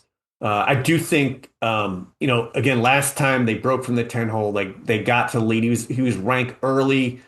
I think the jockey change is going to help. I didn't love what Paco was doing on the horse. I don't know whether he was fighting the horse and then they reached the head of the stretch and he's kind of looking all over the place. I thought Chip Pancho ran great, given everything, uh, given the pace scenario, given the fact that he was fighting the jockey down the backside. But I just, In a wide position too, yeah, right? in a wide position, I don't see the extra half furlong being his friend. And I think overall, I don't know how good of a horse he is. I don't know whether he's going to be a horse that is going to move forward and be a Derby kind of horse. But maybe I'm being too critical. I mean, he's like again, he's run decent numbers and won the gun runner. So maybe I'm being too critical of him. Overall, I don't give a lot of stock to the LeCompte. Horses from all those horses all kind of clustered together at the finish. We had both closers and front runners stay together, and so I don't know how to necessarily say that who ran the best race from it. And I'm inclined to just think it was a slower race, and they're better horses that are going to be running in these races that these horses are going to meet in the future. So you don't see a lot of great horses come out of January preps. Yeah, that's fair enough. But I'm willing to kind of put a line through that last race. I mean, he was parked wide and he grabbed by the rider and fighting the rider. I mean, I could tell after the first, quarter mile, the horse had no chance, and he held on a lot better than I thought he would. Yeah. So I was more impressed with that race, I think. I thought that was the best race he ran. Of all the horses coming out of the race, that was the one I wanted. Um, Not that I think he's a great horse, but like you said, what is it? 28.2% of the horses on the lead after the first quarter Yep. mile win with a 65% ROI. Well, I think this horse is going to be on the lead. And he's Yeah, coming out of a race that was pretty good, probably buried good. So I'm just thinking he might be a little more interesting than some of the others. I do think it's interesting they moved to blinkers off. I wonder if they have concerns about the distance. I also wonder if they'll hold. Now, Axelson he won this race last year with Magnitude, right? And just sent. But I don't think this horse is going to be, I don't think he's going to get loose. I think there'll be other horses that will be fairly close to him. And I agree with you. He's wide and was fighting the jockey. I don't know how to interpret his rankness. I don't know whether that was Paco, whether that was the horse, whether the horse is going to expend too much energy early to get to the 9 furlongs. And again, I can't figure out what in the world Paco was doing at the top of the stretch. Just looking all over the place. And I don't know whether That's the way Paco rides. No, I know. And look, I love Paco. He's got his head on a swivel. I don't know why he does it was an adventure. I do wonder about, like, again, looking at horses that aren't from the. If I'm going to toss the LeCompte, I guess I need to look at a little bit more at the Kenny McPeak horse universe, who's breaking from the one hole, putting blinkers on. I thought the Smarty Jones is another one of these Derby preps. In this case, had no pace whatsoever, so it was a race that I just totally drew a line through. And so I don't penalize him at all for that race. Was the race favorite, which is a little bizarre that he was the race favorite. But again, came back from pretty good 2-year-old campaign, so maybe that was justified. So good 2-year-old campaign, favoring the Smarty Jones, a race that was run with no pace whatsoever. And if I'm going to forgive that, then maybe this is a horse I'd look at. I don't love Global Campaign at all. as far as the breeding to go mile and eighth. But I respect Kenny McPeak for getting horses to go long, and he's a horse that was favorite last time and will be 15-1 on Saturday. So Yeah, yeah, and I will, and so that's the horse I like the most about is Universe because that race he got Rosario'd in that race. It was a classic Rosario. there He were a had lot of abs. horses. There was a horse that got Rosario. There was a horse that got flowed in that race.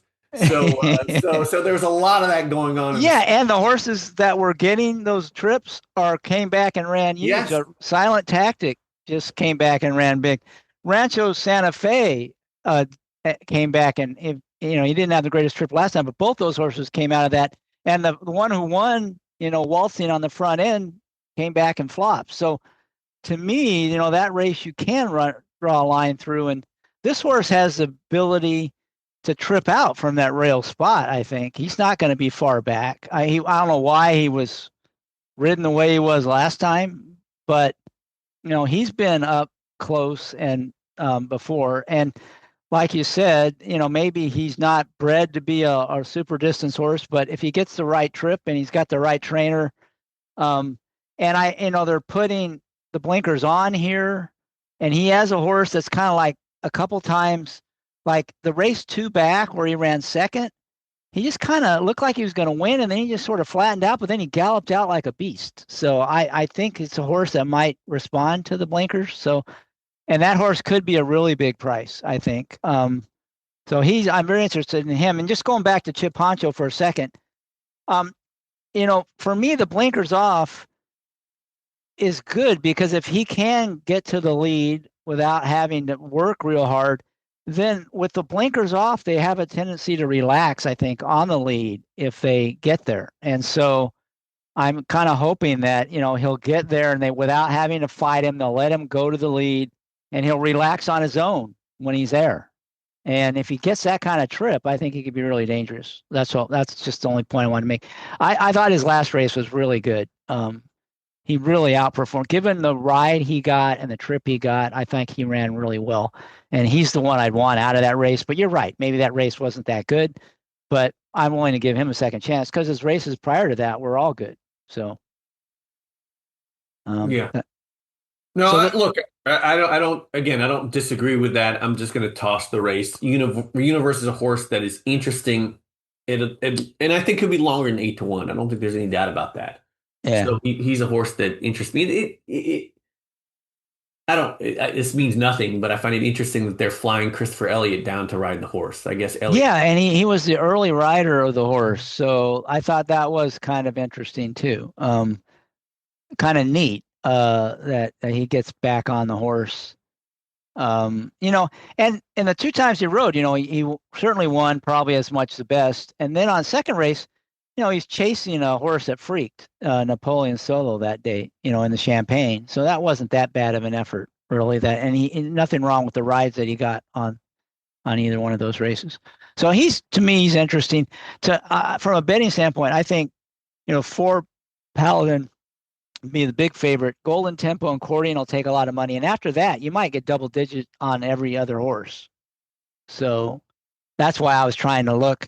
Is there one of those other horses besides those 3 that I'm interested in? And to me, it would be Chip Honcho just could get out there and not quit. And Universe, could be kind of trip out, be forwardly placed, get a completely different kind of trip than he had last time. And, he might be good enough to win. They might just still run 3rd, 4th, or 5th because the other horses are better. But from a betting standpoint, one of those 2 gets me interested. That's all. Yeah, look, there's a chance that we end up with 3 even money favorites in these dirt races. And they might all win. And they might all win. I mean, look, they could easily, it would not shock me if they all won. Yeah, it could be very chalky. It could be one of those days that just completely chalks out, especially if Hit Show wins. Yeah. There is that chance. All right, so let's talk about, you've already kind of talked about your pick 5 strategy. From a betting standpoint, what bet are you most eager to make? It could be a win bet, it could be a double, pick five, whatever. What is the most interesting, potentially lucrative bet you see on the sequence that we've talked about? Well, depending on the prices, I do like this Paladin courting exacta. And then I probably Brilliant Birdie to win, knowing that I'm going to get 2-1 or 5-2 on that bet. There's nothing that jumps out at me as a must play, right? There's no situation where I hate the favorite and then love another horse or and can see an exacta or something to really make a huge swing. Right. So the races that I like the most, I'm betting on a favorite, then I'm taking a favorite over a second favorite in an exacta. So there's nothing that jumps out at me as I'm going to dive into this and going to make huge bets. Just in part because of the way that I see these five races playing out. Um, it, I'm scared enough of Hit Show, even with him prepping that, and I have enough uncertainty about the other horses in the race I'll bet that race and I'll try to beat him, but I don't see him making a monster play. So there's nothing, I guess to answer your initial question, there's nothing that I like love. There's nothing that where there are times where you wake up in the morning and you can't wait to bet something. I don't, there's, in these five races, I don't see that. There's some bets that I might make based upon the prices, but there's nothing that I'm in love with at this point. Well, it seems to me like your strongest opinion is that you to beat Hit Show. So that would be where, I might be the most interested in, if that were my opinion, trying to leverage that more, maybe through doubles or pick three. Maybe you're already in the pick five, but like, maybe in doubles or pick threes or pick fours even. To me, if you beat him, any kind of wager, you're getting a lot of equity on that. So, I don't know if there's anything else you could build around that. Yeah, the thing is though, I mean, that's my one opinion where I don't like the favorite, but it's not like it's I don't know that I feel that strongly about it. I don't hate Hit Show. Totally win. It's not like last weekend when Sandman was running, I loathed Sandman. Was excited that day to figure out how to beat him. Yeah, Right? that was one of those. You knew 6 months before he ran, he was going to be a big Yeah, underway. you dream of those kind of scenarios. Well, Hit Show could totally win, right? And so I don't it's not I don't I guess I don't feel like in any of these five races I have a super strong opinion that really varies from what the public says. So in terms of trying to beat Hit Show, it's my one opinion where I'm really against the favorite, but I don't feel that strongly about it. Yeah, If you he's just get not my quite. drift. You're not quite enough anti-Hit Show. If you disliked him a little bit more, you might be ready to really take a shot against him. But it sounds like Exactly. you're kind of a little wishy-washy. You think you can beat him, but you're not confident enough to really unload. So it sounds like what I'm hearing. Well, just flipping the question to you, are you waking up tomorrow morning excited to make a certain bet in these five races? Well, I still like Cupid's Crush quite a bit. Part of it is, I'm playing with house money, to use the quote. Mhm. I kind of crushed that race. Used a bad pun. Last time the horse ran, even though it didn't win, and I could see a similar scenario in here. I think, I don't really think anybody other than Expensive Queen and Maduro are that good in there. So I can use, that horse and play it different ways, um, in that verticals with those two, and then maybe Lucky Speech as underneath. So that's probably my most interested bet, would be that one, and then maybe try to connect him in doubles. Try to beat Hit Show in doubles, maybe, in terms of the races we've talked about. Maybe even go into a pick three and try to beat Hit Show and Brilliant Birdie, both. So that's kind of what. So Cupid's Crush. Last time it ran, it was a horse I was really looking forward to playing, and the races we had talked about on the podcast. And probably it's unusual to be able to get, when the horse runs well, to be able to have a chance to play it back and still have value. But I think, there's a good chance that could happen if anything close to the morning line occurs. Yeah, So I think you'll get that the morning line. I think you'll get the morning line because of the presence of the 3 and 4 other horses in the race.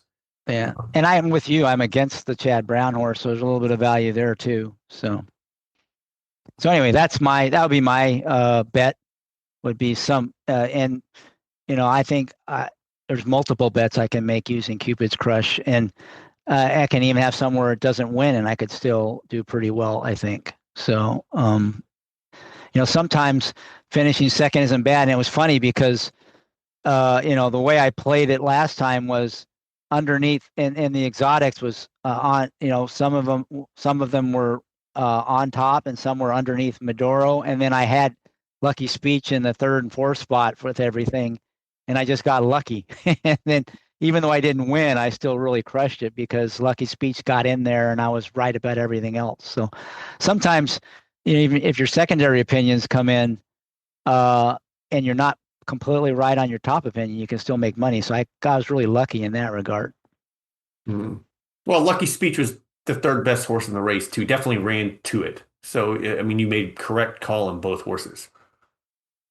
But that doesn't happen very often. So you got to make sure you score when it No, does. And a lot of times absolutely. I'm not good at backing up. But when I have a 27-1 shot, I'm willing to play underneath the favorite, I think, is the horse to beat because, you're still getting 20, 30-1 even underneath. So, Yeah.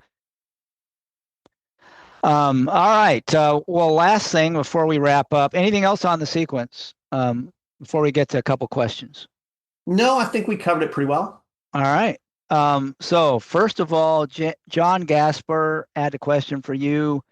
Does insider info about your horses or others help or hurt you as a horse player? I probably have learned to filter it pretty well. There's some trainers who are very good with inside information. There are others who aren't. And just a trainer thinking their horse is going to run well. That's part of the handicapping puzzle. That's good to know. But the reality is that I don't even I rarely ask my own trainers. And so when people ask me about my own horses, I usually give my perception of how I see the race going based upon my analysis of the form. Because I expect that we're entering the race because we feel that the horse is doing well. And the horses that work really well, that certainly matters for sprint races, but they're in route races. I don't think it matters if how well they work half a mile, for example. So I guess that I don't I I it I use I if I get a tip, I'll bet it, but I won't overdo it, and it would have to be something that I can put together the puzzle, the story for it to make sense. So it sounds like you trust your analysis, and you may tweak it a bit based on the information you get, but that's not going to be an overriding factor. Yeah, well, John and I both benefited from Matt's best 2-year-old slash 3-year-old last year was a filly named Overcome Adversity, and she'd been training great, and had heard about her all fall and all spring. And when she debuted at Keeneland, we both bet her at 17-1. But Oh, so that's now we know why we're getting this question.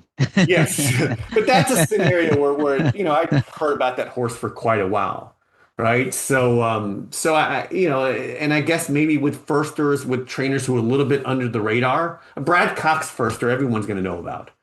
But you get a firster from a Lindsey Schultz or Matt Shire, that's a little bit more. That's under the radar, and so I suppose yes, that's a value. All right. Well, that makes sense. Like you said, the smaller barns, that information maybe is more valuable than the big barns where those people that are got insider tips from those big barns all over the place, right? They're all paying attention to those horses. Well, All and right. everyone always talks about how if they could book all the trainer and jockey action, how they make a fortune. So Yeah. I just know a couple of times I remember where I've gotten supposedly inside information on horses like they're running at Saratoga, and then they're like first timers, even from smaller barns, and then they open up at like 2 to 5. It's like, if I'm hearing it, probably it's not much. There's not a lot of insider to it. That's what I've learned. So, okay, one other question. This is from Kevin McEntee. How much impact does the long stretch at fairgrounds have on how you handicap races, and is it a positive for horses going from the fairgrounds to Churchill on Derby Day? I don't know. I will say that the fairgrounds is very speed favoring. That's given the fact that it has a long stretch, so that might be counterintuitive. I don't totally know what it means to have a longer stretch. My prior would be that the longer stretch would allow more time for closers to pass horses, but the data don't reveal that.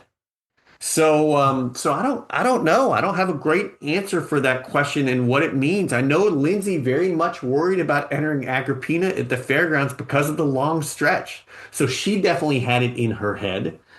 But I don't, the race is still a mile and 16th or a mile and eighth for the Risen Star. So I don't have a good answer, and I've not done a deep dive in terms of what it might mean outside of the casual stuff at looking at how speed and closers do at fairgrounds overall, not what the long stretch means. Yeah, I haven't really looked at the data, but I think it depends on the rider. I mean, in theory, you should be able to delay, you should be able to wait until you hit the stretch to make your move. You don't have to make a premature move and give up ground on the turn in order to have a chance, to close the gap between, the horse who's farther back and the leaders. That's in theory. So if riders are smart, and they're more patient, they can wait longer, save ground on the turn, and then, kind of ride it like a turf race, and you would think that a closer would have a better chance if they rode the horse that way. But, I think that's very rider dependent.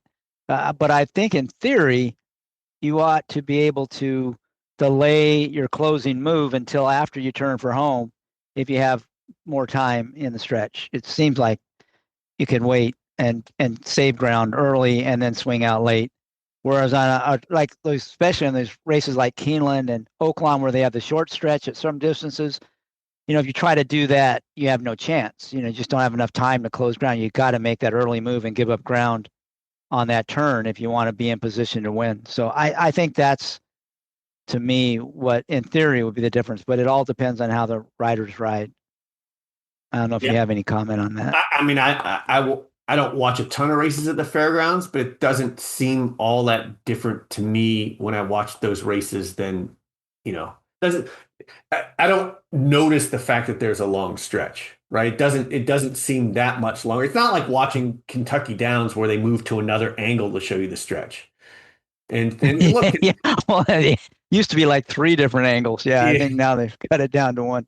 and I look, will say, oh, go ahead. and look, Kentucky Downs, despite a long stretch, often favors front runners. So I don't know that I don't know what the long stretch should mean, and I don't know what it should necessarily mean, and how it necessarily translates to anything else.